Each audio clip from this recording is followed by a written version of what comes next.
welcome to yet another episode of the 13%. We are your hosts, Cynthia McDonald and Arthur D. Ward. Good evening, Yes. Arthur. Good Good evening, evening, good evening, good Cynthia. evening. How you doing, baby? I'm fine, boo.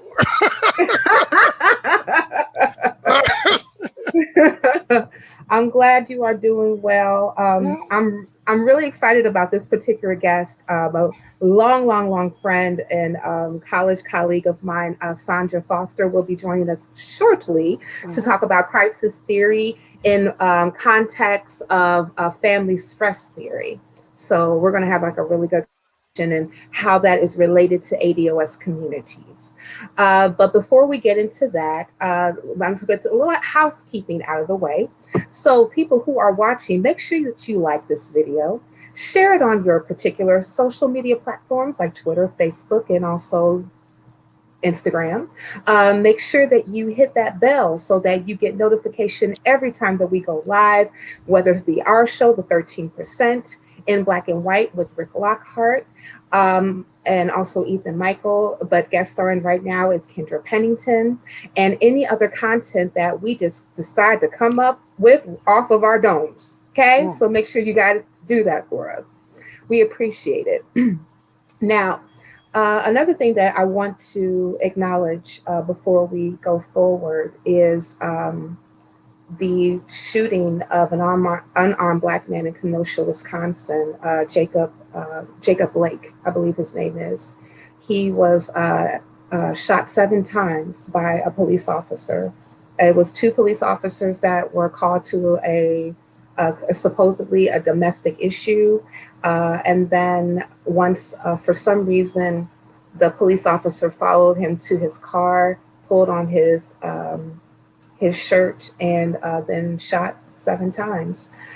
For what I have read so far from different news outlets, that he is still alive, yet he is battling for his life. So our thoughts are with him, and we wish him well, and hopefully that he pulls through this. And I really hope that he gets justice for what's going on.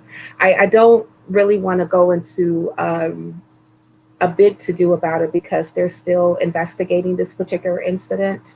I know that I believe that the Kenosha Police Department actually gave this investigation to an outside entity. So I'm glad about that. So we'll see in the coming days and weeks ahead, more information about that. But right now, folks in Kenosha are a little upset. Yes. Yes, Uh, there is some rioting and some some looting going. rioting, yeah. Yeah, some writing. I Uh, believe it started last night in Kenosha. I believe that some protesters actually marched on to to one of the government buildings that was yeah, there. yeah. Yeah. So yeah, there's people that's upset. I know that the last incident that things have calmed down. Kenosha police and the city itself went under a curfew. So things have calmed down, but as we've seen, like in a lot of these particular protests, things can calm down and then flare up again. So who knows? Mm, Yeah, we this why we need legislation, people. That's all I got to say about that's that. right. And our sibling show in black and white with Rick Lockhart and then Kendra Pennington will be more than likely covering the story a little bit further, and hopefully by then we'll have more details. Mm. Okay. All right. So now I am pleased, very, very pleased to talk about this young lady. I mentioned on a couple streams past how when we were both in Springfield together, how she would binge watch C-SPAN Mm. every time that she was off. And at first I used to go, oh my goodness, not C-SPAN again. And, she said, you got to know what's going on. You have to know what's happening in politics. It's very important. And at first, I wasn't really paying attention, but in actuality, she did plant some seeds, obviously. And here we are today, right? Mm. Okay. Yes. So I'm so happy that she's joined us. So I want to talk a little bit about Sonja before she comes on. Sonja was a legislative liaison with the African American Family Commission, and she was also an educator at Eastern Illinois University. And she is now currently the owner of Fostering Our Futures. Hmm. And she actually taught this particular theory while she on the university level. So I don't know anybody else who can talk about family stress theory no more than Miss Sonja Foster. So let's bring her on. Hello, everyone. Hello. Hello, welcome. Welcome to the Thank 13th you. Assist, Sonja. How you doing? I'm fine. How are you? Trying not to be a little nervous. I'm good. No, I'm don't good. be nervous. Oh, don't be Don't be nervous. nervous. So you amongst family, sis. It's all I know. good. So yeah, Cynthia told me about you before. The lady that binge watches C-SPAN. I didn't think you were a real person. Now I used to binge watch CNN. I feel like a dummy now. So No, I haven't binge watched C-SPAN in a while because I don't have it on my cable system, but I will binge watch some but CNN. So oh, okay. it's all good. It's That's all all good. It's all good. Oh my goodness. I'll tell a quick story about how like sometimes like when, Sandra would watch a C-SPAN and she would get like so excited, especially when they would show the foreign government British House parliament. of Commons. British Right. House of Yes. Commons, yes. Yes. And then how like one person from the Labor Party would get up and then somebody else from the other Conservative Party would get up and they would make their particular ovation and then you go, and then they I get hyped up about that. I really did. Really did. Yes, you did, but it's all good. I appreciate Yes. all of that. Okay. So let's go ahead and get into this conversation. So, we're talking about crisis theory and crisis theory in reference to family stress theory, something that you've taught, on multiple occasions. So can you kind of define what family stress theory is? Sure. And I'll make it as simple as possible. And there may be some academics on here that might say that I'm too simplified, but I feel like putting it in terms that anybody can understand it. So I'm not here to give a lot of language or academic language because that's not what it's about. So really family stress theory deals with the heart of how does an individual, family, and community respond to stressful situations. And so, we'll talk about the ABCX model, but that's really the focus of family stress theory, looking at it from a theoretical framework as to how, how a person deals with stress and whether or not those stressors will take you into a state of crisis or not. And then if it does happen, how does the individual, family, and community effectively or sometimes ineffectively deal with that stress and that crisis? Okay. So like so you just talked about the ABCX model, correct? And I just want to go ahead and just show the people this particular model. So you want to kind of go ahead and go over that and exactly what that entails? Sure. And so I feel like I'm teaching in school again. So that's exactly what you're doing. That's exactly what you're doing. Feels like I'm back at Eastern again. So so what you're looking at, the ABCX model was created by Reuben Hill. And it was back in the 40s, 30s and 40s. And it really was in response to the Depression, the Great Depression. And so looking at it from a theoretical standpoint as to how did families deal with the Depression, how are they able to manage that and, survive it, so forth. And so what you'll see the time frame at the bottom, and it's over a period of time. You're looking at the family, you're looking at an individual, you're looking at a community over a period of time. And so the ABCX model is really, or the ABC model is really the pre-crisis. And so it's broken down into pre-crisis, crisis, and post-crisis. So the A is the stressor, and that is the event or events really that can cause stress. And so we look at it from the perspective of the normative stressor, which is more of your daily hassles, things that you deal with, going to work, the kids are, go to practice, they may get hurt, things that you're typically or you would expect to happen in a family situation or a family system. And so I want to say when we're dealing with family and consumer sciences, because this is really under the area of family and consumer sciences or human development, human sciences, it can come under different names. And so you're looking at the family as a system. And the whole goal of any system, and I'm not going to get into all the different theories because I taught a family perspectives class, which was theories. And so I can't remember all the theories, but family stress theory is really my most favorite. So when you look at the family, you look at the family as a system. And with any system, the goal is to maintain equilibrium, homeostasis, stability. So if there's anything that's throwing the system off, which is stressor, the goal is to get it back on track. So I want to say we're looking at the family as a system. You can also look at it at the community as a system and so forth. So the stressor is normative stressors, things that you would expect to happen on a daily basis. Non-normative stressors are things that can be acute. They can come out of nowhere. It's not expected. Death of a child or a job loss or something like that that you don't necessarily expect to happen on a daily basis. Those are your non-normative stressors. Then you have chronic stressors that are continuous long-term.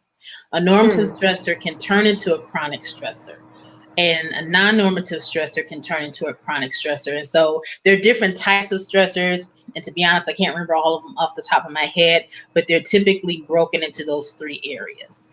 So if it's acute versus chronological, is it internal versus external? And they all fit into those different things. So that's the stressor.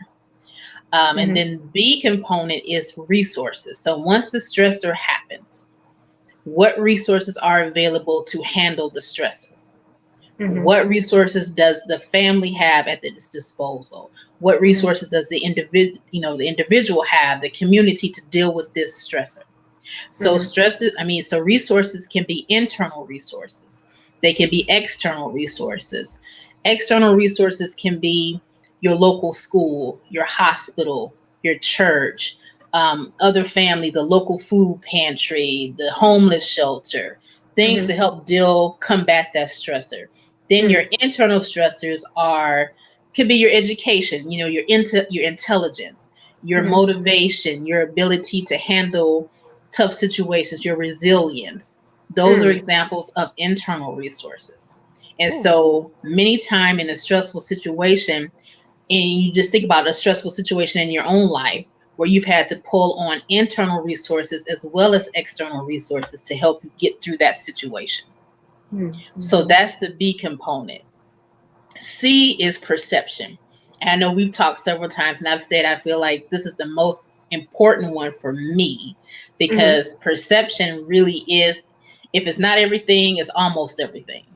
Because everything starts with a thought in your mind, and thoughts turn into behaviors and action. So when you're dealing with a stressful situation, excuse me, and you look at your resources, perception is very important because it's how you think about something. Usually your actions and your behaviors will follow your thoughts.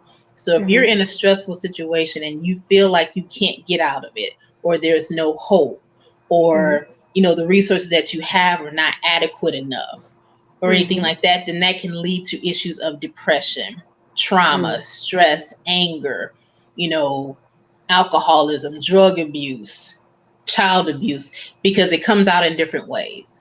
And so, or versus if you have the perception of, yes, this is a stressful situation, I have resources, I have the belief that this too shall pass, it's temporary, it may be hard from now, but I can see the light at the end of the tunnel.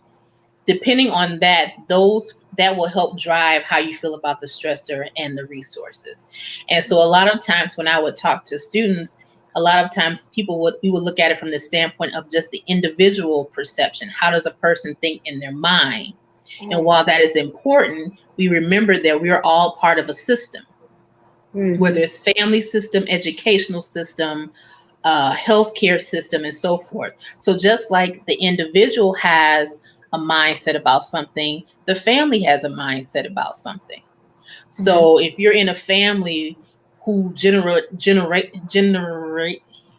generationally, Personally, that's the yeah. word, Yeah. generationally, um, have had a strong fortitude to deal with situations and have had a high level of resiliency and that's been passed down from generation to generation. This is how you deal with things.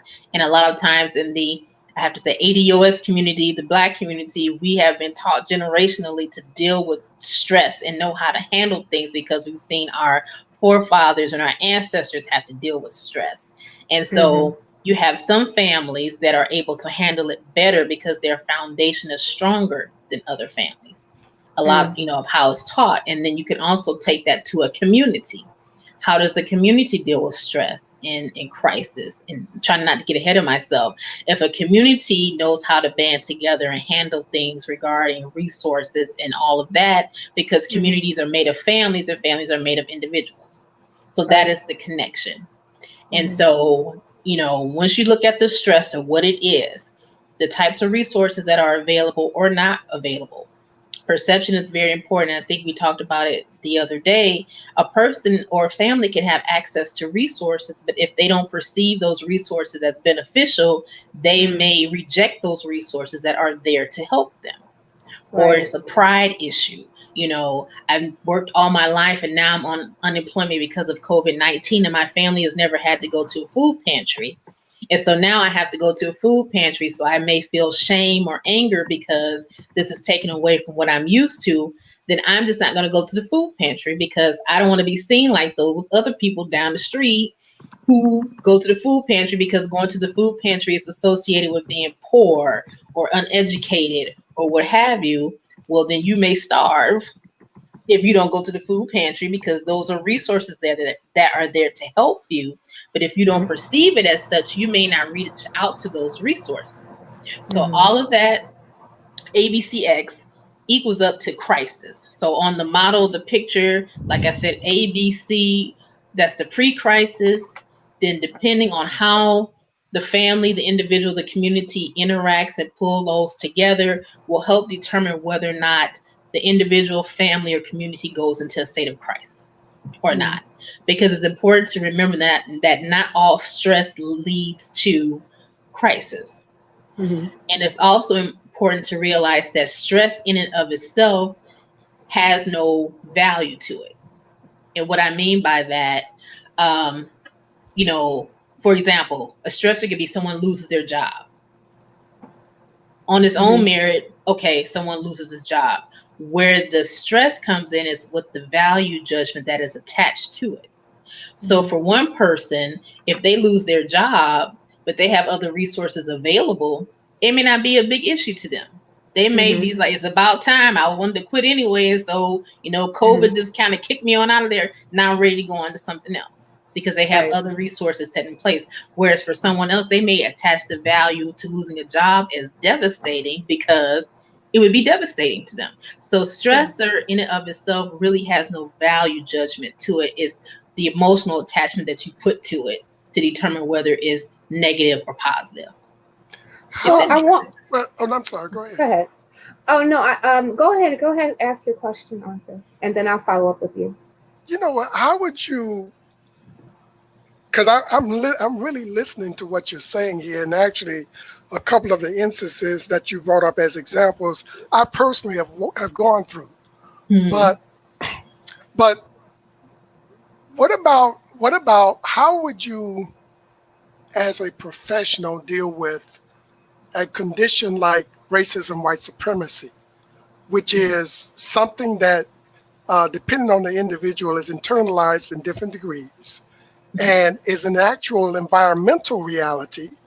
But if you seek help for dealing with the various manifestations of it, it doesn't seem like there's any solution. It's just maybe different ways of coping with something that just won't go away. How Hmm. would you look at that? I would look at it as, racism as an individual issue and a systemic issue. Okay. And so when you look at racism, my thought is that yes, there's something that it can affect you individually, but when it comes to racism, you're also having to deal with another party or another system.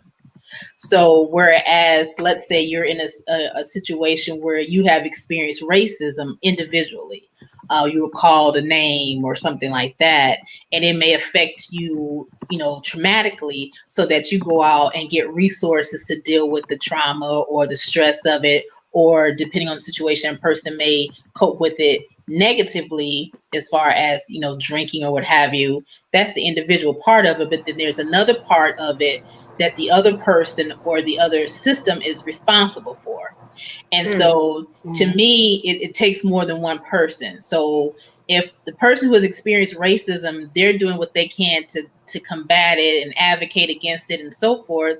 But if the other parties are not willing to hold up their end of it and acknowledge that they're wrong and they're perpetuating that continuous systemic racism, I feel like the change can only go so far. Because when you're Yeah. dealing with racism, it's not just one-sided, it's multidimensional. So if one aspect of it or one dimension of it is dealing with it, but the other side isn't, then in my opinion, you really can't eradicate it 100%, because it's still going to be a mindset or a construct that's going to continuously perpetuate it. Mhm. Yeah. So with That, that, what you have to do is continuously work on your aspect of it, whoever that Mhm. person is, and do what they can to combat it the best way they know how to, and protect themselves and self-care and all of that. Because I think, as I told Cynthia last night, Mr. Charlie is going to Mr. Charlie. The man is going to be the man regardless, until Mr. sure. Charlie is ready to change. Right. So you can't control the will of another person. You Well, can't that, it's so. not, that's not the kind of racism. I mean, Cynthia tell you, I have a very high tolerance for name calling, so I don't, Hmm. that doesn't bother me. Hmm. But um, I'll tell you this: some of the circles that I used to work in, like I used to work for places like PricewaterhouseCoopers, um, uh, Jenner and Block, Coopers and Lybrand, environments like that. Hmm. Some of the most racist people that I know are overtly quite polite, and they never use the N word. They Hmm. don't use racist words. And Hmm. that's the kind of stuff that I'm talking about. The Okay. more quiescent type of racism that you Right. know is there, but you can't grab an individual and you Hmm. can't grab a group, but you know it's there because you see it manifesting around you and never hearing the N word not once. Do you Hmm. understand what I'm saying? Yes. So yeah, so Hmm. that's the That kind of stuff I'm. polite, they smile on Yeah, their face and talk about, yeah, yeah, yes. I mean, I've experienced it, and so the information that I give is really based on my own perspective of how I've dealt with it, and sure, so how I've dealt with it may be different from what another person dealt with it. sure. And so, understanding, being able to discern, who has your back and who doesn't. I feel like in those types of environments, you have to have allies that will be Mm. there to support you, and honestly be there to speak up on your behalf. Not the person so much that when they see something happen, they don't say anything right then, but they'll say, well, I noticed that happened, and that wasn't right, but could you have said something? I've had Mm. instances when I've worked in situations or environments where I dealt with forms of racism, and I needed not people who, white allies, or people who had that authority, whereas Mm, I felt like my voice was silenced because of being an African American woman, not having the right degree, title, and so forth. So when I would say something, it was kind of overlooked, mm. whereas when I had allies, and most of them were white people, White but they people, yeah. understood, you know and what I appreciated about them is that they didn't try to, say that I'm down with black people. How some people can Yeah, placate, that kind of stuff. Yeah. yeah. They understood that they didn't understand everything, and they weren't Hmm. trying to do that. But I knew that they had my back, and there were Hmm. instances where they would speak up on my behalf and say, what you're doing is wrong. Hmm. Um, Hmm. she's this, she's that. That's not fair. And Mm-hmm. sometimes you wish it wasn't like that, but they were the ones that kind of helped move that process along. So I think in situations when you have that institutional racism, that is it. I can't remember if it's overt or covert. I think it's covert, where it's not, Covert. It's more you know, Yeah, covert. covert. Yeah. It's more where it's covert. not, Mhm. you can't see it. Right. So Yeah. you need to Exactly. have those allies there to help you through that process. And then in those environments where you don't necessarily have the allies, you still have to be courageous enough to Mhm. say, if I say these things, I may get, I may get reprimanded for it, Mm. but Right. they won't know unless I say something. And then, Right.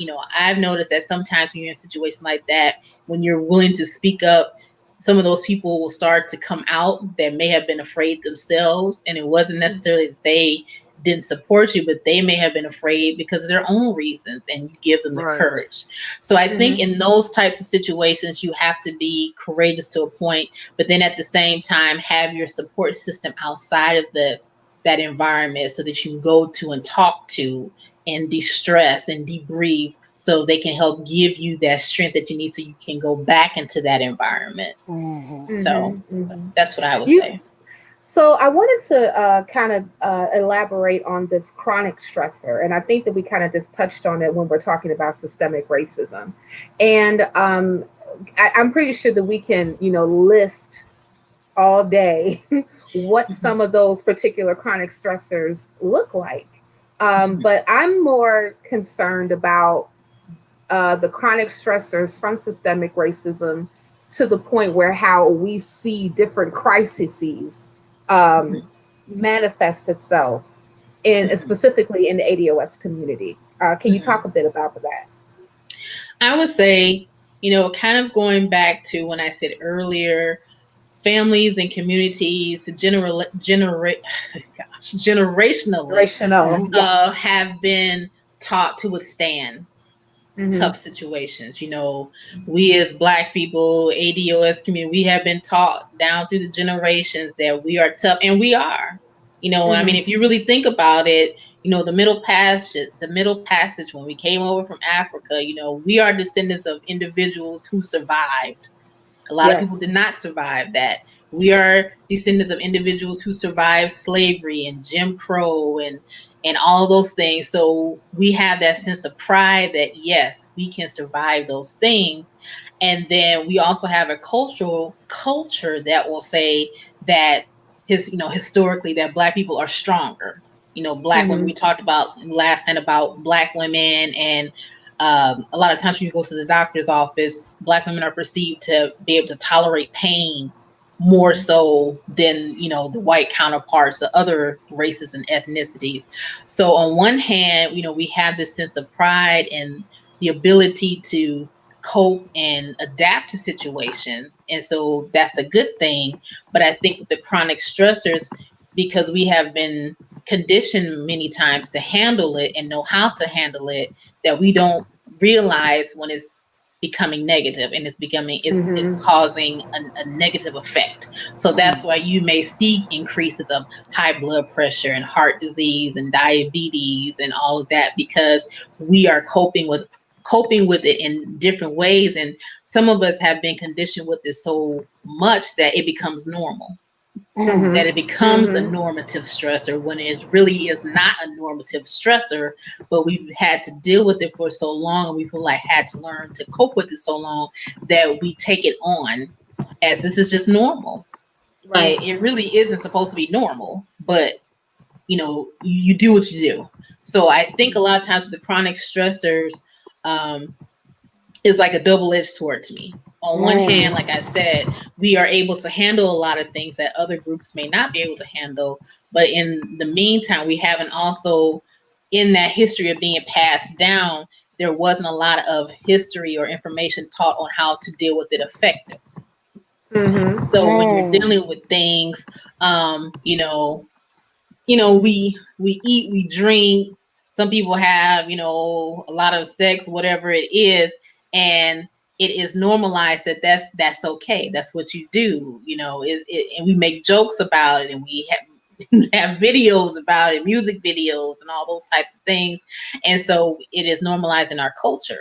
Mm. You Mhm. know, I remember that, I can't remember, I think it was Kid and Play, and it was Dick Gregory.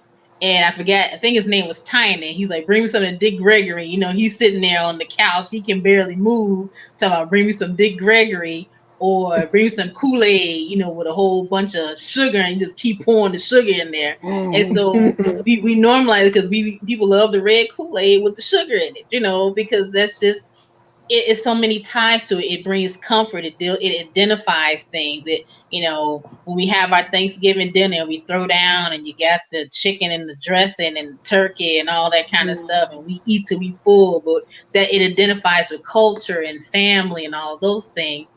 Mhm. You know, at the same time, it's causing some damage to us if we don't understand how to deal with those resources properly. Mhm. So Mhm. like I said, it's a two-edged sword. So not only we've been taught to deal with stressors and handle stressors, or know that we can deal with it, but we've been taught that we are able to handle stressors or be strong people, resilient people, which we are. But many Mhm. times we were not taught of the negative effects of these stressors. If we Mhm. Yeah. don't get help for it, if we don't get resources, if we don't change our mindset about it. So Mhm. Mhm. I think that's the danger that we are in right now. And even talking about COVID-19 when it first happened, and you saw those memes on Facebook, Black people can't get COVID. We're protected from COVID because of this or that. And some people may have really thought that, you know, we were Mhm. protected because of the color of our skin. Well, we know that's not the case. Mhm. Right. And so now it's causing a whole lot of stress in the community because some individuals didn't take it seriously or didn't think it would affect us because of one thing or another. Right. Mhm. A So lot of that's it what I would was. say. Yeah, it was a lot of misinformation coming down the pipe. I've heard a few people tell me in my face when COVID first happened, or when we were privy to it. Oh yeah, Mhm. you can't get COVID. You black, and I was like, Right. COVID-19 is a virus, and Hmm. last time I checked, if you are a human being, you can get a virus. Melanin, I have not been privy to any study, and if Hmm. there's any type of academic out there that can prove to tell me I'm wrong, I will gladly take it. But last time I checked, there was no study that ever said that melanin protects you from viruses. No, No, no. no, Okay. But you not know at all. what? All of those mechanisms that you mentioned previously that we do, and we do this to ourselves in order to survive in a racist society. I also think that it's all that what we do to ourselves is also saving a lot of white lives. Hmm. Do you remember Colin Ferguson, 1993, when he went up and down Long Island Railway and shot all those white people? You know what Yes. I'm saying? Hmm. If we didn't do that, there'd be a whole lot more of that kind of work going around. Hmm. I mean, I Hmm. really believe that. Hmm. Hmm. And I'm taking that also from some of the things that have came up in my mind with some of my dealings with certain white people and what I Hmm. wanted to do and Right. how I had to really contain myself and walk Yes. away and be civilized in order keep from going to prison, Hmm. you Hmm. know? But Yeah. Yes. No, Going, yeah, I was that's about to true. say going to prison will be an additional stressor. right. Yeah, Exactly, yes, exactly. exactly. And I Hmm. totally understand that because sometimes people will push your buttons and you will want to go there and just tell them and do all kinds of stuff.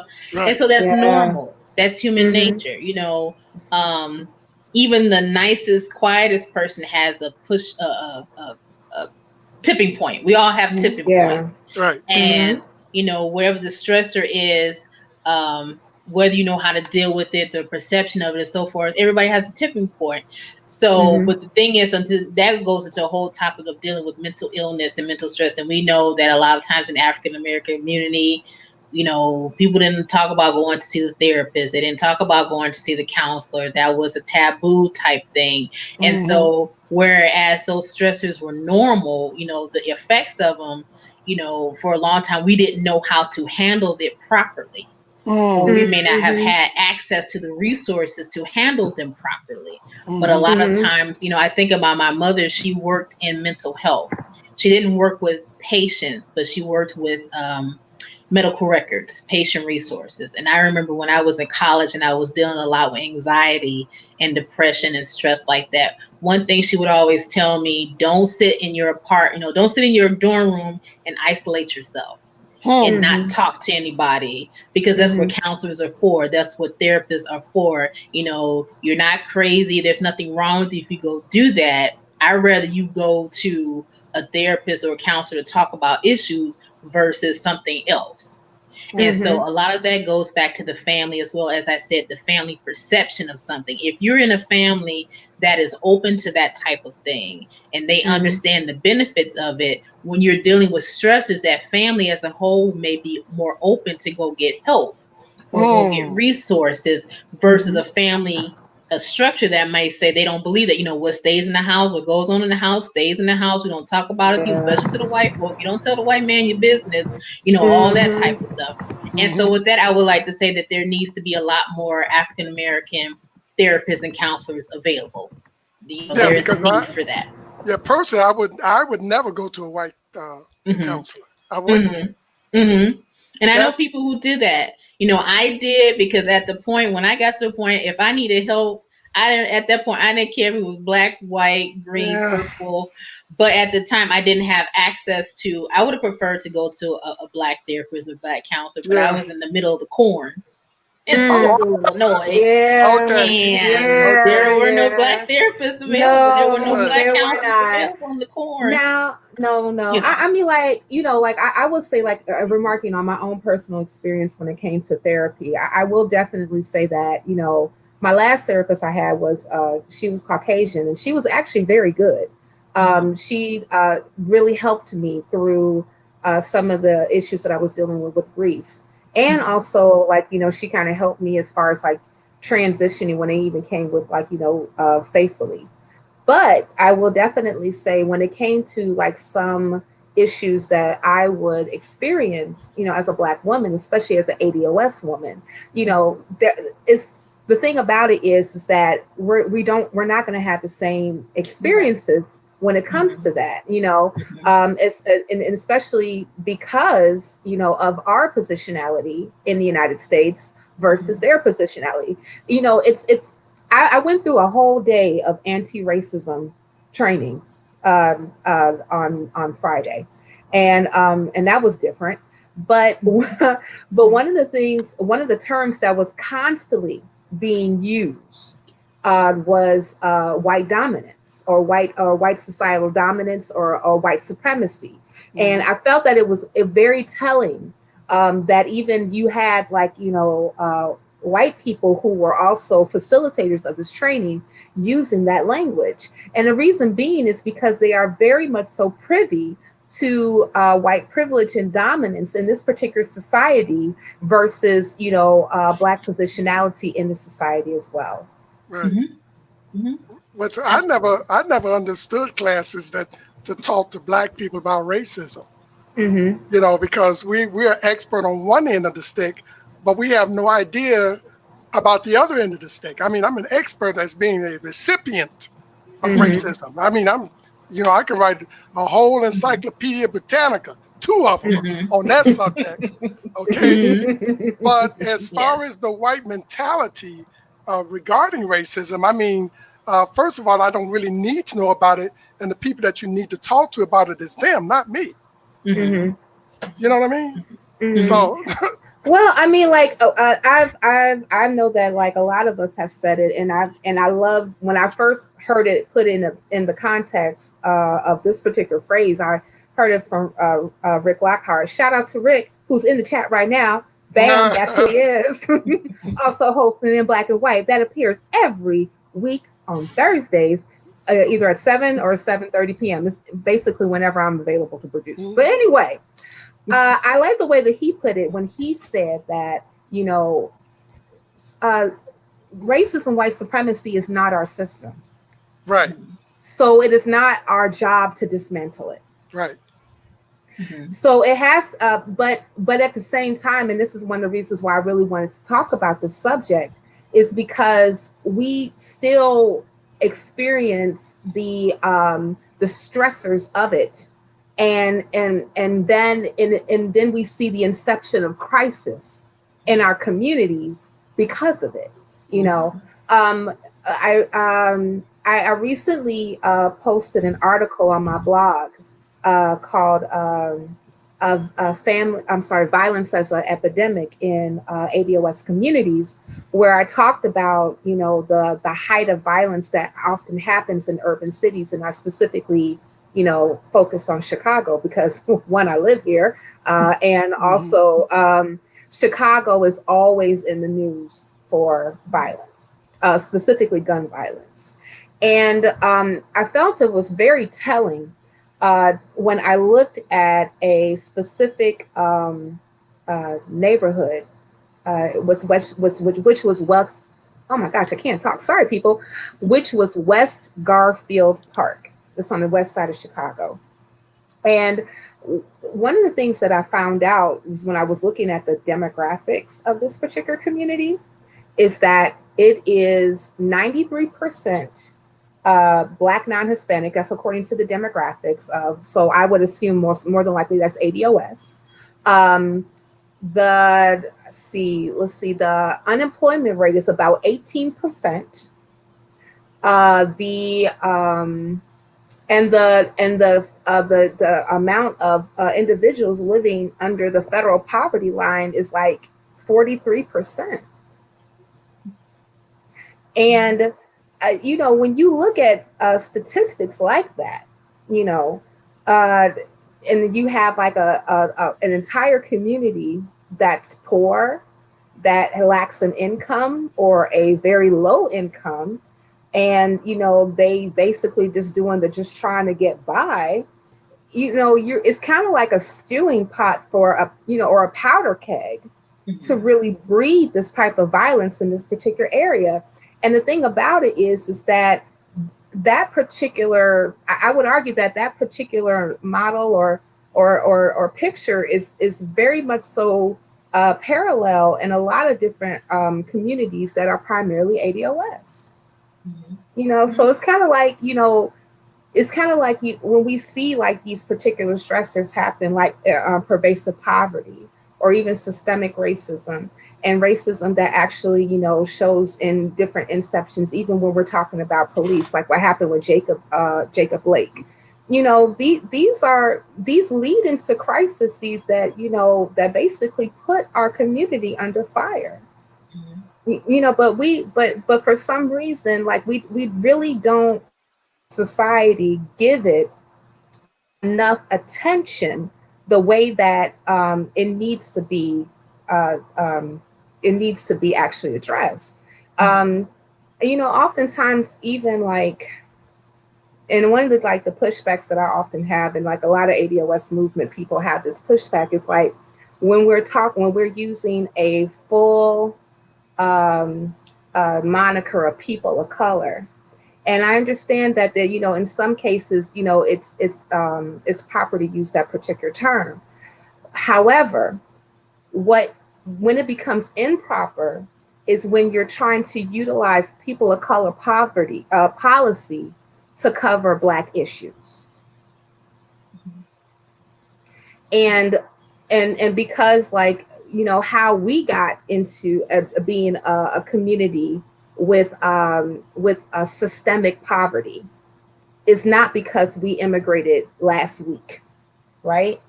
It was because of systemic policies that have been passed down from generation to generation to generation through slavery and Jim Crow. Before the country became a country. Before the country became a country, correct. So you can't utilize, that moniker, especially when you're talking about like, what do we do to fix this issue? What do we do in order for us to eliminate this crisis? What do we do to even eliminate the stressor? Right? And then when they talk about it at length, it doesn't even satisfy a people of color standard. What they actually talk about is class stuff. which doesn't even fix the other people of color. It's crazy. Yeah, exactly. As I love the way that Yvette Carnell says it, class-based policy does not Not fix race. It does not fix race. So yeah, exactly, Rick. That's how I feel. Phew. So so I know that we talked about this a bit last night, and we're coming up to wrapping up the hour, and this is a great conversation, by the way. So thank you again for joining us. Thank you for inviting me.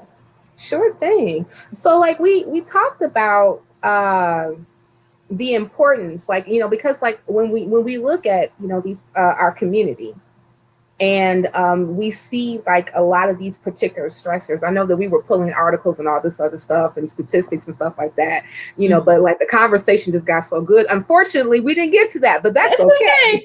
That's okay. That's okay. Especially like, when we were talking about when you first was mentioning about like, losing your job, and how like, if I were dependent on, and oftentimes, because we, if we're privy to, how the wealth shared is in the United States, 90% of the wealth is in white families, 2.6% of the wealth is in Black families, overall. And so when a Black person, primarily ADOS person, and I would encourage people to look at the color of wealth, reports, where it actually breaks down when it comes to income and wealth, not only just by race, but also by ethnicity. It's very important to see that. If like, say for instance, like, an ADOS person in a COVID climate loses a job versus a white person who loses a job, it's going to, that stressor, even though that both of them are experiencing that stressor is going to look different.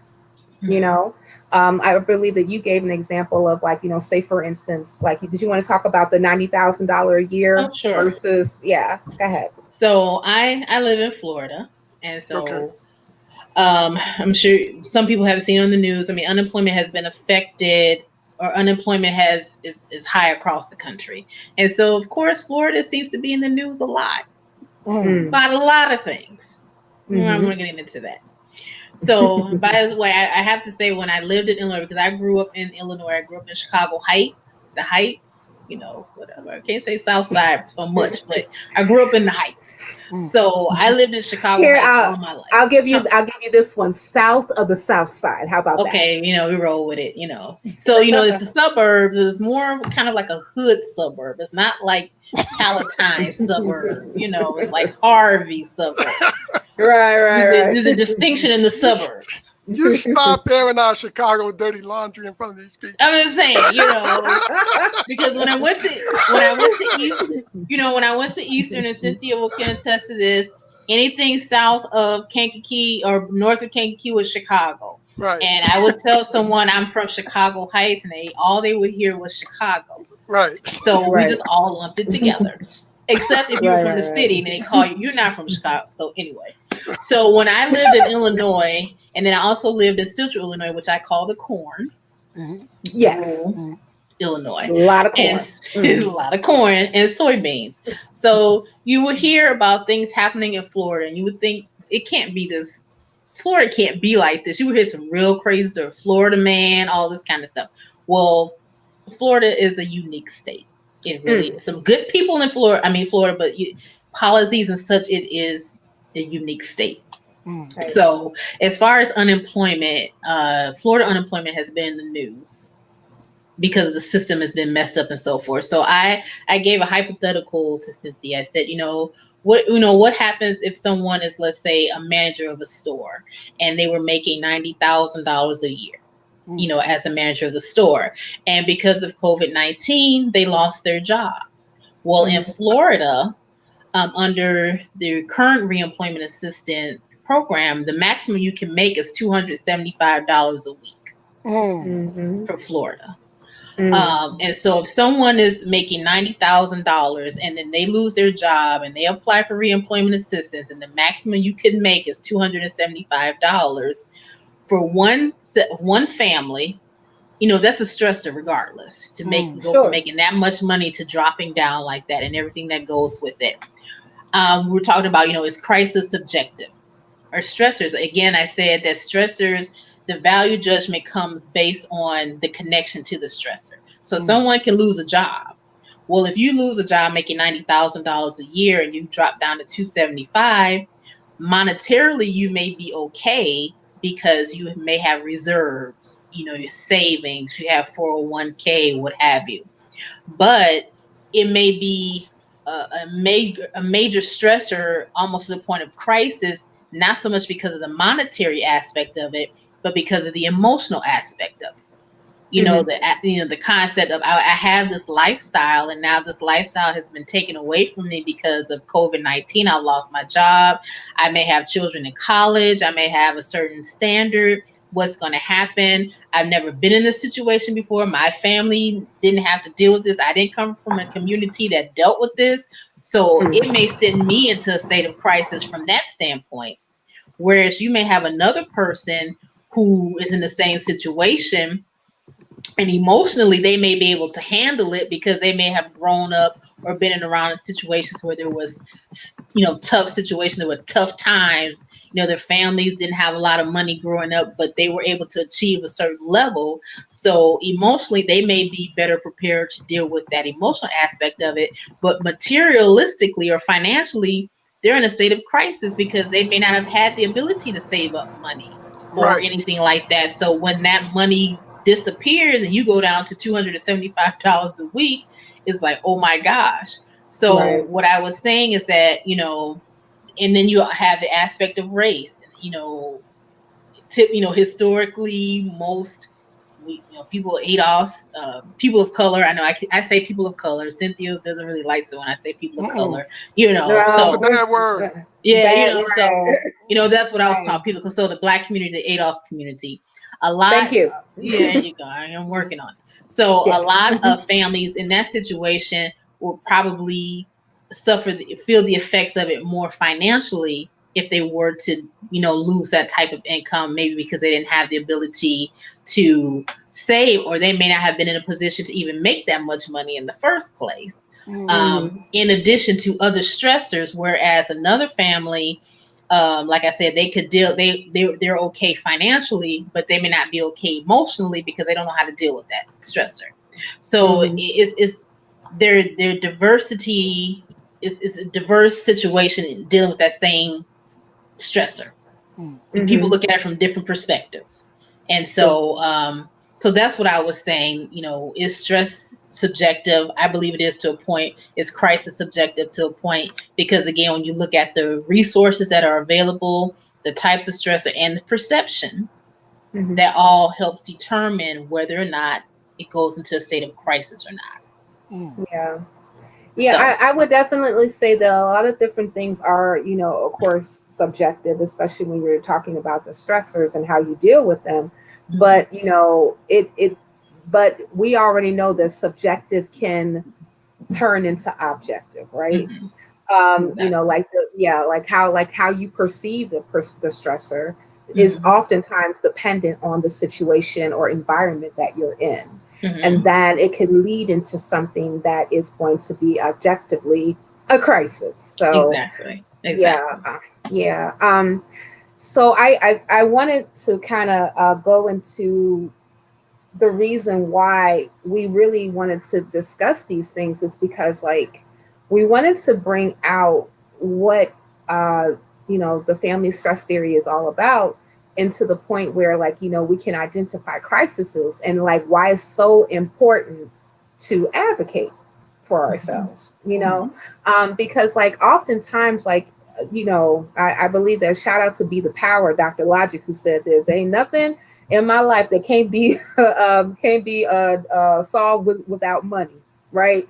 And, and I mean, and even, as a former Christian, I can also say that the Bible was right with this one. The money answereth all things. That's right. Yes, buddy.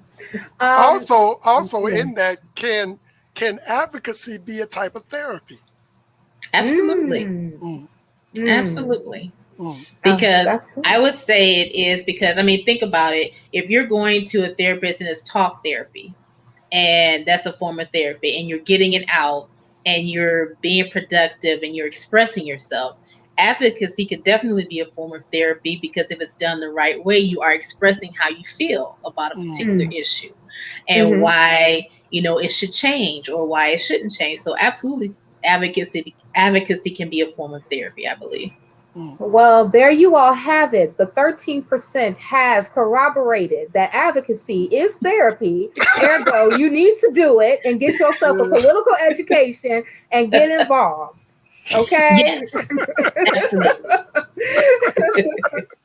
And political advocacy doesn't necessarily mean, I mean, if you have the ability to run for office, please run for office, but it's not always about running for office. Hmm. You can write a letter, you can email, you can do all those types of things. That is advocacy. Advocacy is really speaking up on behalf of others or for yourself about a particular issue. That's Mm. what it is. Yes. We advocate for ourselves every day in many different things. And Hmm. so, it's not this mysterious type of thing. We advocate every day for Right. something, or we That's advocate right. against something every Mm. day. Hmm. And so now it's time to take it and learn it. And as we talked about, knowing how to do it effectively. There Right. is an art to advocacy.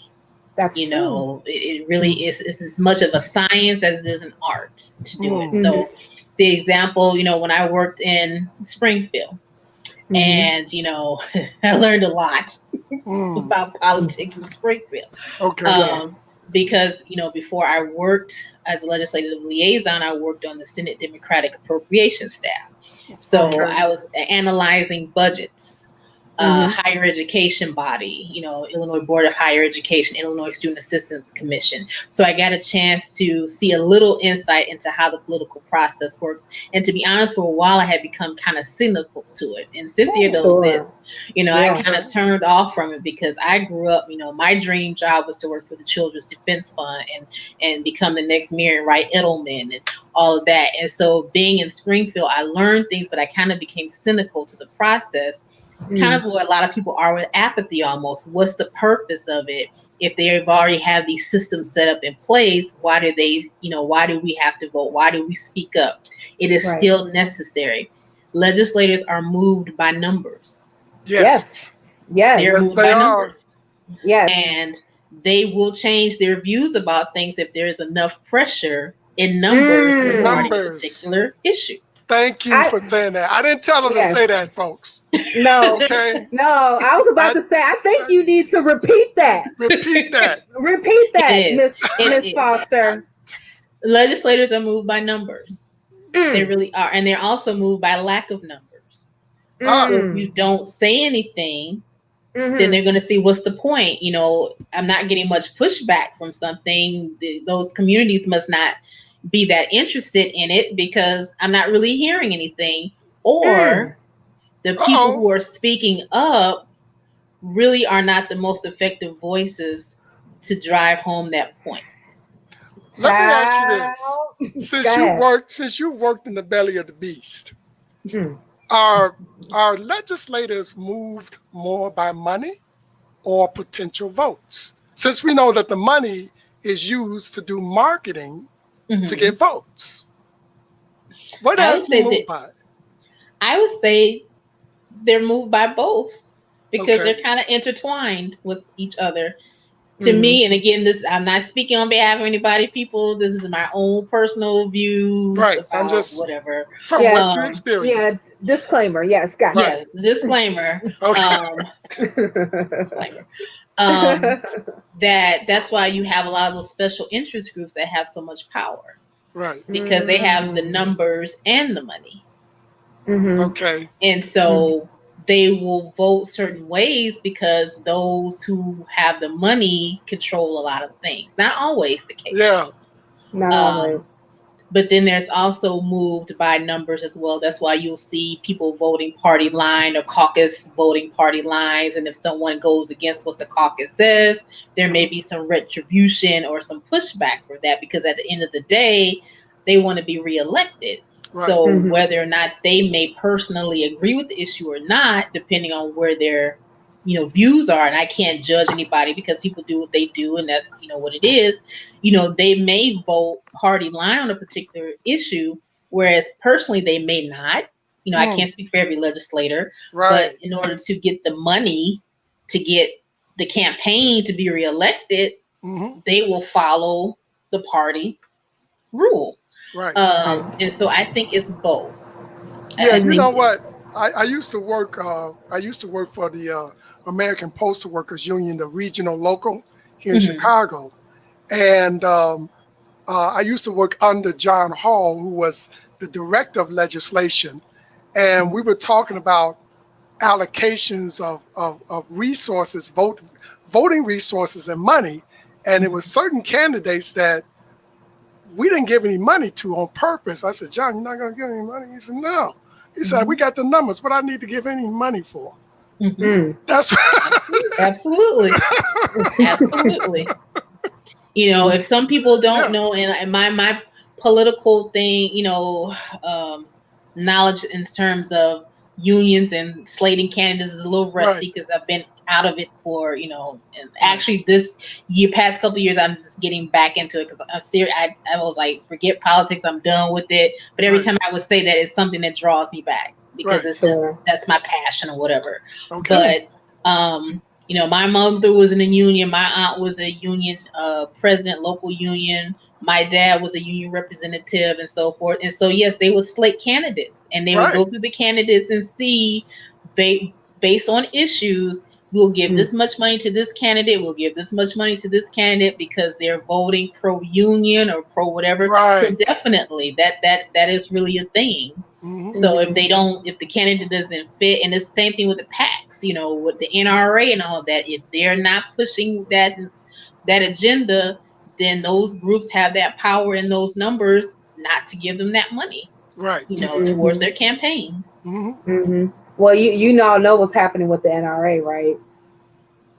Well, not really, but I know you're going to tell me. I don't keep up with the NRA like that. Yeah. All I know about the NRA is what NPR tells me. But anyway, but the NRA, because they're bleeding money basically. A lot of it was because of money that they have thrown at candidates, and in order for them to protect their interest, and also because the powers that be in the NRA have been using the NRA coffers as their own personal spending accounts. Matter of fact, I believe, and I will have to look this up further. Y'all don't quote me, but I believe that a lot of the higher ups are under investigation or in a lot of hot water because they've been using money for personal trips. They've been buying houses and real estate, just all types of stuff, child. It's crazy. So and.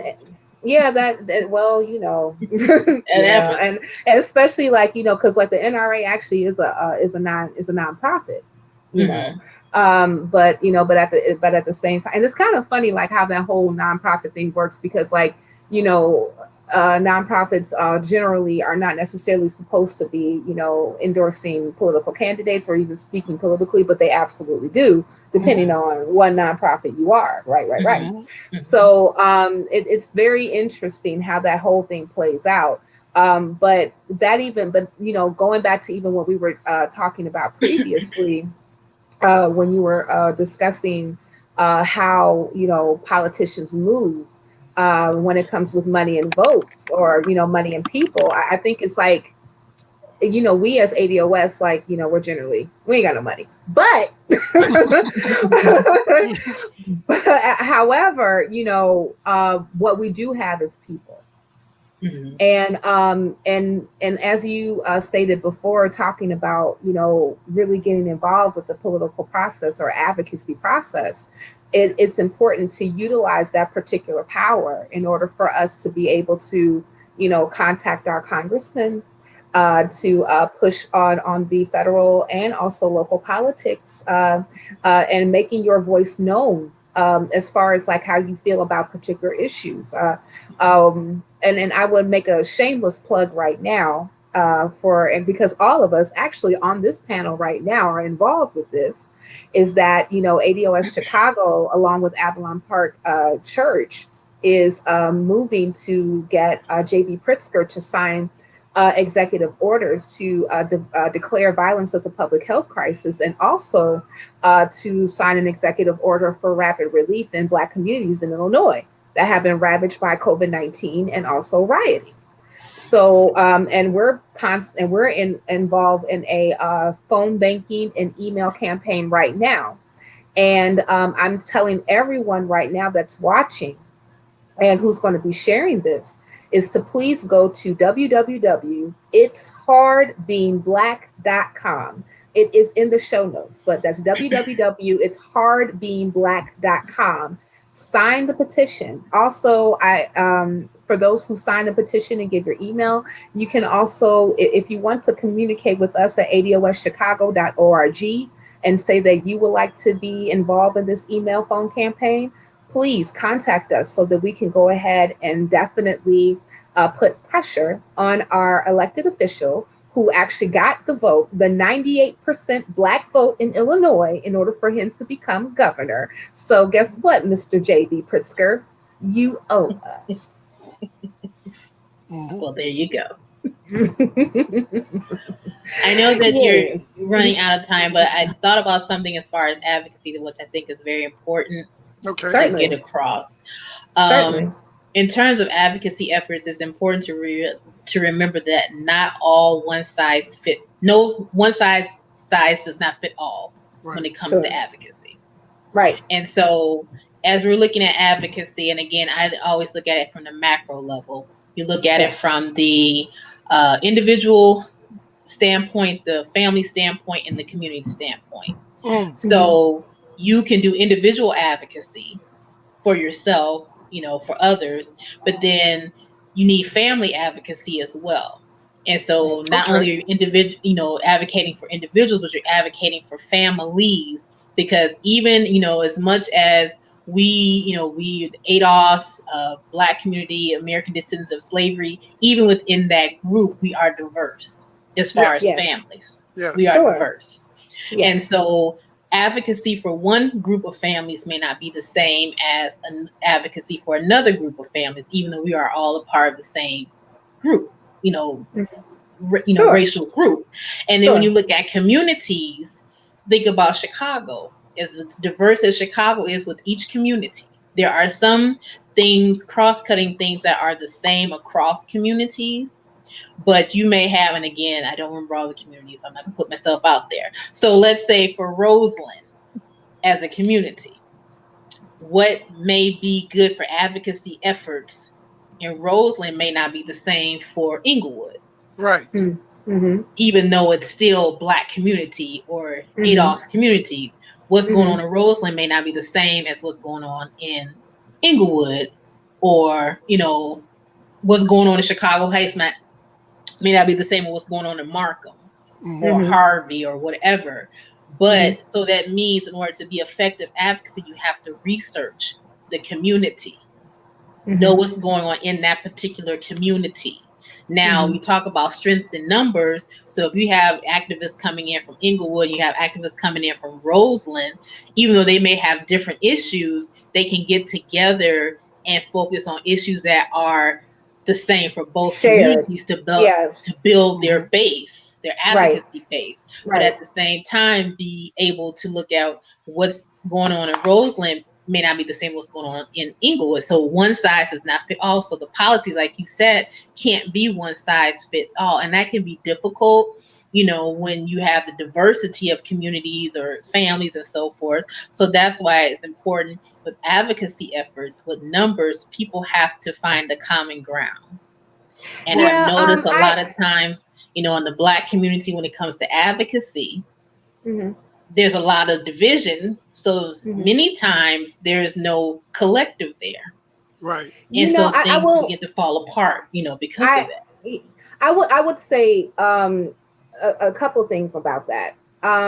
So like when you're bringing up a community like Inglewood and Mhm. Roseland, even though like these are different communities, Mhm. but oftentimes in those communities are there's still shared accrued Yes. disadvantages, Mhm. especially when it comes to lack of wealth and Right. also violence that actually comes out of that. So, Mhm. like, it's important to in lieu of what you said, to identify the issue that is a commonality with all these particular communities, especially, Exactly. that happens to be very pervasive Mhm. because of like historical disadvantages, right? Mhm. Mhm. So even though like if I live in Inglewood and then you live in Roseland, I'm not about to advocate for you to get another dress. I'm like, no, Mhm. sis, get that on your own, right? Mhm. But Mhm. if we have like a large group of people who may be living in poverty in Inglewood, and another one that also lives in Roseland, that's definitely something that we can work together in order for us to solve, right? Exactly. Exactly. So, and another thing that I would definitely say is an issue when it comes to how to advocate. It's not necessarily like that we don't necessarily know what the problems are, right? We Right. know that ADOS is very much so a largely wealthless group, and we can always and we can sustain we can go ahead and tie that into slavery and Jim Crow. That's basically the bad boy right there. Why Mhm. that is. But when it comes to how to proceed, that's usually where the division goes. Mhm. Like, Pastor Anthony Williams talked about it last week. Like, marching folk down the Dan Ryan Expressway because folk is shooting in your area is not going to produce proper legislation in order for you Right. to be able to quell this violence. Right. you Right. know you know and we also know that there are definitely different bad actors that happen to call themselves leaders in our communities that march for a check. I ain't saying names, I'm just saying. you Mhm. know and so that's definitely something that has to be looked at and addressed. But and this is the reason why I'm such a fan. Well, do I want to say fan? Sure, why not?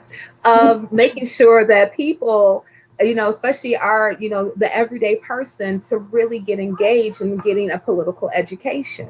I Mhm. think it's absolutely necessary, especially in the climate that we are in now. I mean, even like even when we even look at how resources have been distributed through the COVID-19, you Hmm. know, or lack of resources that have been lackluster in distribution, Hmm. for the people who have been affected by it the most, is highly political, Mhm. Hmm. highly political. And and the thing about it is that we have to understand that you're not going to ever even touch any of what you really need unless you say like what you said, Miss Foster and Mr. Ward. You got to speak up. Right. Mhm. Mhm. Right. The main thing, the main three things that should come, that is supported by local advocacy and through acquiring equity, is business, community resources, and protection. Those Correct. three things, okay? Hmm. And all of the people within a particular local area should be advocating for those things because that's your household you're talking about, Right. okay? And then ADOS as a whole, we have three major things: two national and one local. Mhm. Identity, because we're trying to get that mental thing going together, that heart thing. Who are you? Yeah. Establishing who and what you are, okay? Hmm. Yes. Uh, uh, reparations, closing the wealth gap and getting, what we are owed, okay? Right. Mhm. And local equity, which is something that is custom made by a particular ADOS group within a particular local area, Big. So we cover all those things. It's Mhm. just that we're trying to get more and more people to stand up for themselves. Mhm. Yeah. not to stand up for other groups, yeah, not to cape for, the whataboutisms. You yeah. start talking about black stuff. Well, what about the Indians? No, Indians are grown people. And if those things are important for them, they'll take care of it. This is our business. Mhm. So that's, basically the attitude and where we're trying to go with ADOS. I Yeah. really like when you said, who are you? Know who you are. Yes. Because Mhm. everything starts at an individual level. I mean, when you look at the advocacy, yes, you want to do things for at the state level, the national level, and it trickles down to the community. So Hmm. then we have Mhm. to start in advocating within our own community about and speaking out against things that are wrong in the community, even if it's done by people who look like us, Right. and call each Mm. other out about Yep. things, Yep. even if it's people who look. Uh-oh. You froze, sis. You froze. Okay, well hopefully we get Miss Foster back. But yeah, she's right. Maybe here Uh, she comes. Yeah, you okay, there you go. Like you froze for a moment. yeah, everything went dark. I'm like, oh, did they cut us off? I don't know. Yeah, no. I didn't You know. froze. You froze. But no, go back what you were saying about calling other people out for what they do, even if they look like Calling you. people out in the community. That's advocacy. Yes, you have political advocacy, but you have family advocacy. You have community Yeah. advocacy, speaking up against issues that are not right in your community, calling folk out. Breaking that no snitch culture. When Mm. things go Hmm. down and being willing to speak up. Then you take it into the family, and now you get a little issue with families because families are different and families operate things, but a lot of the things that are happening in the community have started in the family. So Right. Mm. people don't start addressing things in the family, Hmm. behaviors, actions, secrets, abuse, trauma, all those things, they start in the family first and then they go Hmm. out into the community. So Right. Hmm. you can start dealing with issues in the family, and then the person, you have to deal with the individual person that makes up the family. So it starts at the federal, state, community, family, individual. So a lot of Mm. Yeah. people say the political advocacy, we need and we do need legislation. We need all of that, but we also need to change in the mindset as well. That's why I say Right. for me, the perception is the most important thing because everything starts with the thought. So if you Hmm. want to start dealing with issues in the community, you start dealing with issues in the family Hmm. or the Hmm. lack of the family dynamic, dealing with the resources in the family, dealing with destructive behaviors in the family, dealing with Hmm. secrets and all those things that have perpetuated that trauma and that chronic stress for Mm. generations. That's when Yeah. you have to start dealing with that first. And then when you start to change mindset of the family, of the individual, then you will start to see the change in the community and the state and the nation because it all starts in the family structure. That's my belief. Mm. So you have to advocate at different levels, not just the state, legislative level. You have to do the education, about Yep. different issues. But then you have to take it a step back further, like Hmm. Mr. Ward said. You have to know yourself. Yes. Yeah. You have to know Yes. what the triggers are. You Right. have to Yep. know you have to deal with unresolved issues, and you have to be Hmm. Yep. willing to handle that and be willing to get assistance and get help and all of that, so that you can become a healthier individual, so that you can perpetuate healthier families. Because Yes. I mean, I'm not an expert in any way about what's going on in the communities, but this is just my own thought. When I see things that are going on in Chicago, because they like to talk about Chicago so much. And I love Chicago. When people say things about Chicago, even when I'm not from Chicago itself, I have to put them in their place a little bit. I had to do Hmm. that Yeah. Move your computer around a little bit more, Sonja. about somebody about Chicago. I'm like, whatever. Okay. Yeah, I'm Yeah. on the Wi-Fi. Actually, Can you see me yes. now? You Okay. know what? Um, And I will say this, that if you look at the long chain of cause and effect, I would also say that the government that you have is a reflection of the collective attitude of households. Yeah. You know yes. what I'm saying? Even Yeah. if you don't participate, the government that you have is a reflection of that. If you do Hmm. participate, the government is a reflection of that. You know what I'm Hmm. saying? So Hmm. when we're complaining about government, we also have to look at ourselves to see what we're doing and also what we're not doing in order to shape what we see in these particular city halls and state governments and even the federal government. Exactly. And even families have government structures. Right. It may not be Yes. called government, but every family has a role. Every family member has a role. Every family member has a structure and a system, and there are governing bodies within that family as well. And so we take a look at those structures of the family as well. And that, like you said, it affects the community as a whole. So, advocacy, when I guess I just think about that as far as advocacy. Advocacy, I look at it from the broad view, not just political. Sure. Yeah. Looking at it as community. Like I said, a lot of things I see on TV and things in Chicago, a lot of that is the breakdown of the family structure. Yes, it is things going on at the government level and lack of resources and all of those things, but it's also, as far, in my opinion, a breakdown of the family structure and how to handle situations. Like I told Cynthia, Pookie and Ray Ray, and I hope that doesn't sound too stereotypical, they can grow up in the same family. And Pookie, they grew up in the same families, grew up in the same neighborhood, dealt with the same issues, but one person can, in spite of the challenges, go ahead and move forward and become relatively successful, however you define success. But then you have another person who's in the same family and they go the completely different opposite way. Same family structure, same raised the same way. So that's why I say it starts in the family, as far as how the family is governed and ruled. And so I'm not saying that, single parent family, people who come from single parent family, they're automatically going to be bad or destitute, because I came from a single parent family. My parents were divorced. So I was raised by my mother. I knew my, so you can't put, I'm not going to put those generalizations in there either, but I'm just saying, as far, a lot of the issues that we deal with starts with family dynamics.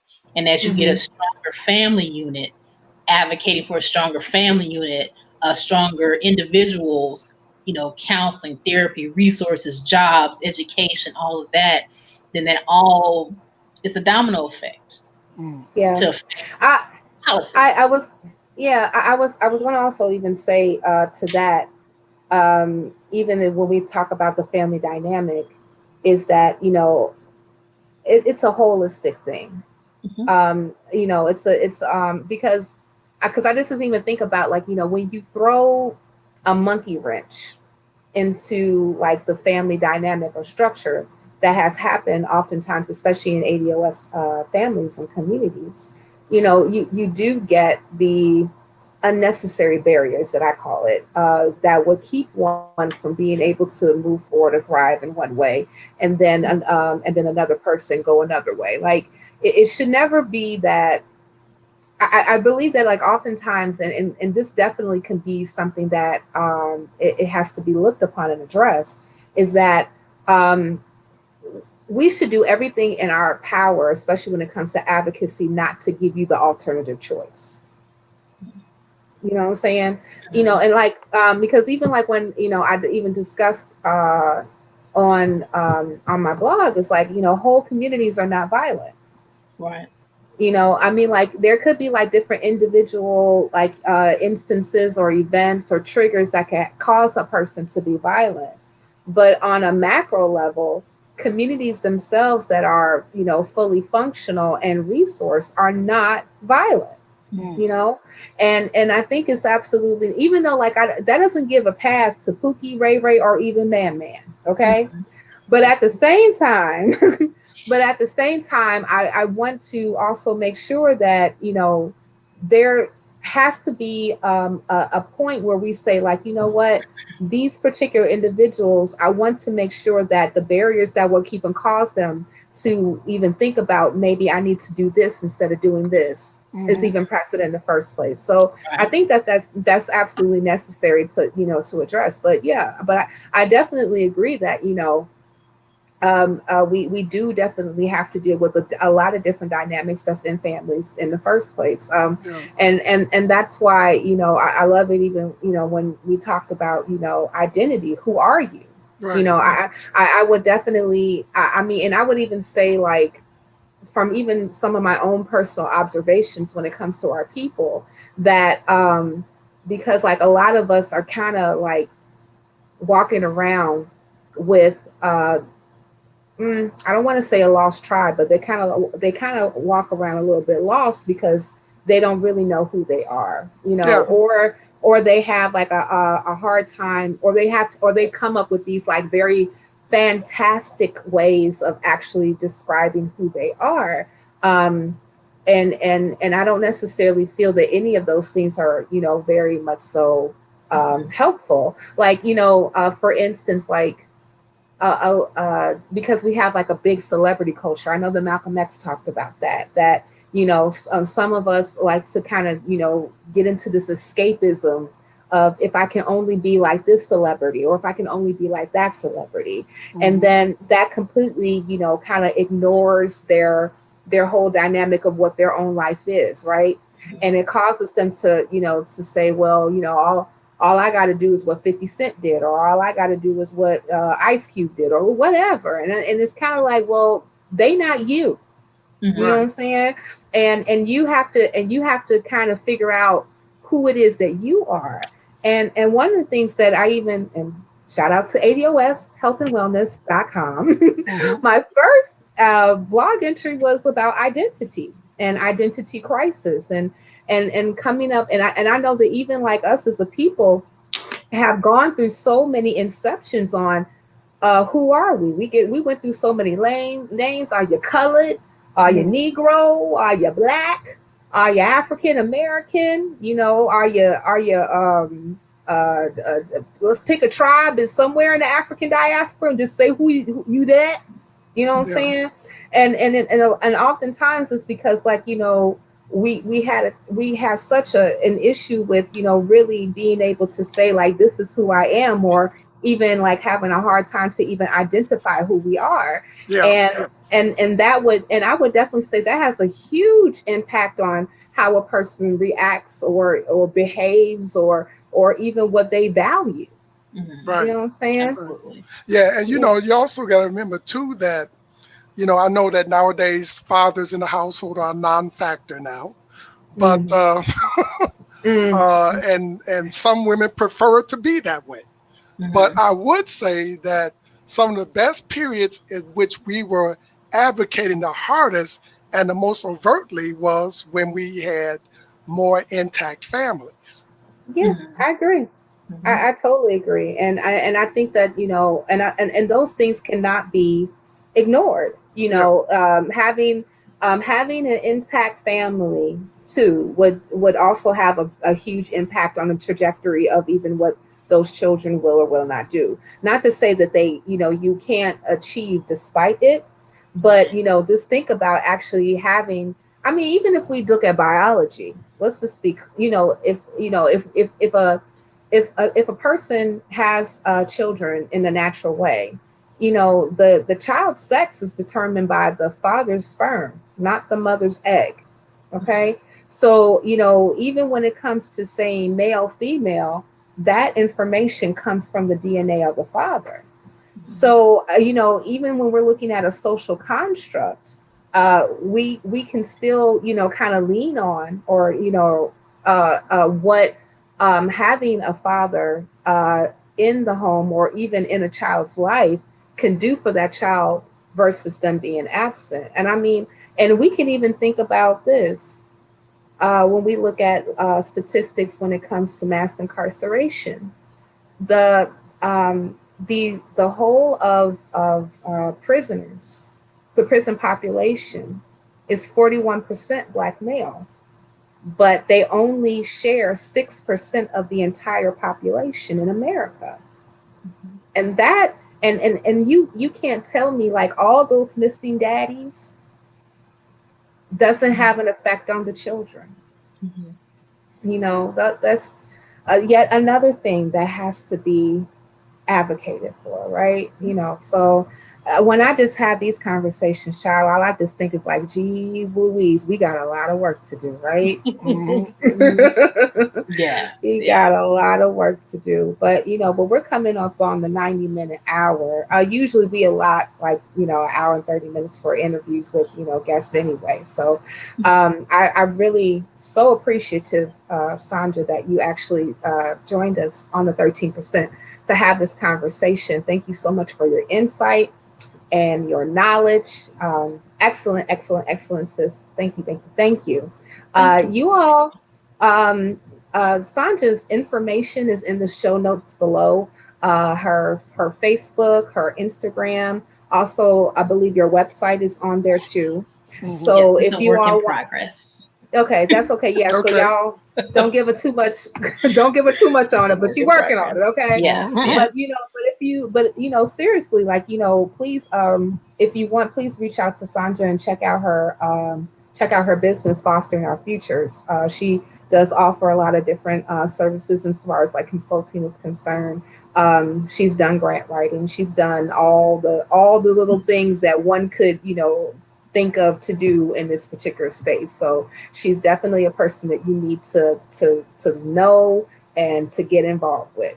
All right. Listen, Yes. advocacy is my passion. Again, thank you all for the opportunity. Well, I know I learned a lot. Yes. Well, yes. I'm glad. That's my goal is whatever I do is empower and educate people. So if I reach one person this evening, I feel like I did my job. Yes. And you did your job well, sister, girlfriend. Alrighty then. So thank you again. And thank you all for joining us this evening. Again, please make sure you like this video, subscribe to YFNA News, hit the bell so that you can get notification every time that we go live. Also, support what we do, become a Patreon, and also buy us a coffee. We like our coffee. Well, I know I like mine with almond milk and agave, but if you could, if you want to go ahead and definitely support what we do, please go to all the links. They're all in the show notes below. Also, we want to thank our Patreons, BestName Ever, Marsha Filipello, and me, because I believe in what we do. We are here to give the people education and empower them to be advocates in their community. Yes. And with that said, everyone, thank you for tuning in. Have a good evening and good night. Night.